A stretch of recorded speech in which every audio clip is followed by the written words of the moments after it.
it. At the very beginning of Scripture, we see God forming creation. And out of nothing comes something. God speaks into existence, creation. And towards the end of that process, God forms man. And Genesis 2 says it like this. Then the Lord God formed the man of the dust from the ground and breathed into his nostrils the breath of life.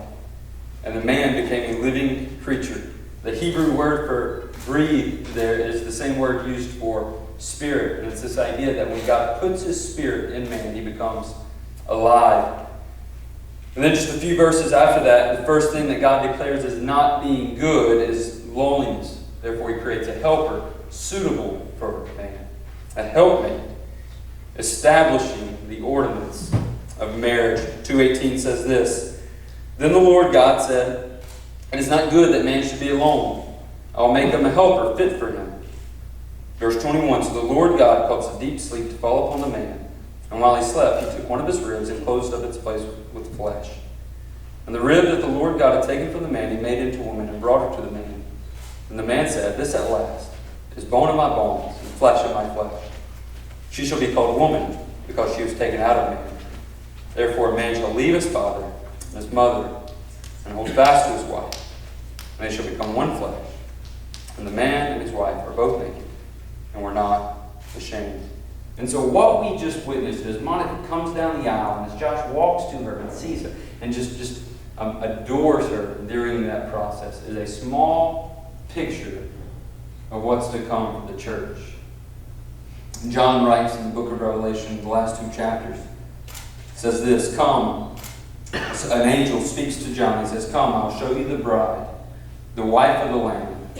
And he carried me away in the Spirit to a great high mountain. He showed me the holy city, Jerusalem, coming down out of heaven from God, having the glory of God, and its radiance like a most rare jewel, like a jasper, clear as crystal. In Ephesians 5, which is probably the passage when we're dealing with marriage to look at, Paul writes to the church, and he's describing to the church how they should respond and behave towards Christ as his bride. And so this isn't about an actual husband and a wife, although it is incredibly practical for a husband and wife. It's about Christ and his church. And look at what he says. He says, wives, submit to your own husband as to the Lord. For the husband is the head of the wife, even as Christ is the head of the church, his body, and is himself its Savior.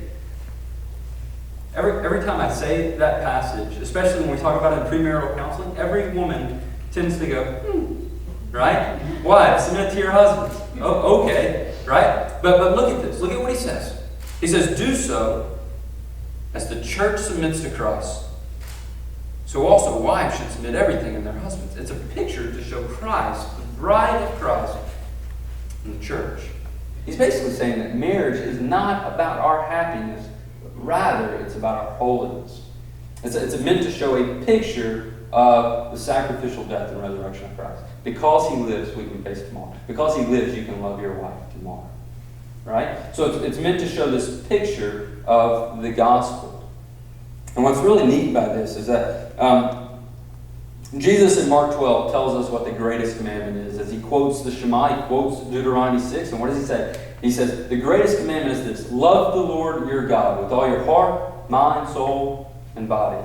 And then what's next? Love your neighbor as yourself. You see, you can't do the first one. If you can't do the second one if you don't do the first one. So these witnesses to love her, to comfort her, honor her, keep her in sickness and in health, and forsaking all others, keeping her only unto you, as long as you both shall live. Do you so promise? And do you, Monica, take Josh to be your lawfully wedded husband? And do you promise before God and these witnesses to love him, to comfort him, to honor him, keep him in sickness and in health, and forsaking all others, keep thee only unto him as long as you both shall live? Do you so promise? Amen. And as a token of their love for each other, they have chosen rings to symbolize their love and commitment for one another. And so Josh, I'm going to give you this ring. I want to ask you to take it and place it on the third finger of Monica's left hand. Repeat after me. With this ring. With this ring. I thee wed, and all my worldly goods, I thee endow, in the name of the Father, the Son, and the Holy Spirit. Amen. Monica, will you take this ring and place it on the third finger of Joshua's left hand and repeat after me?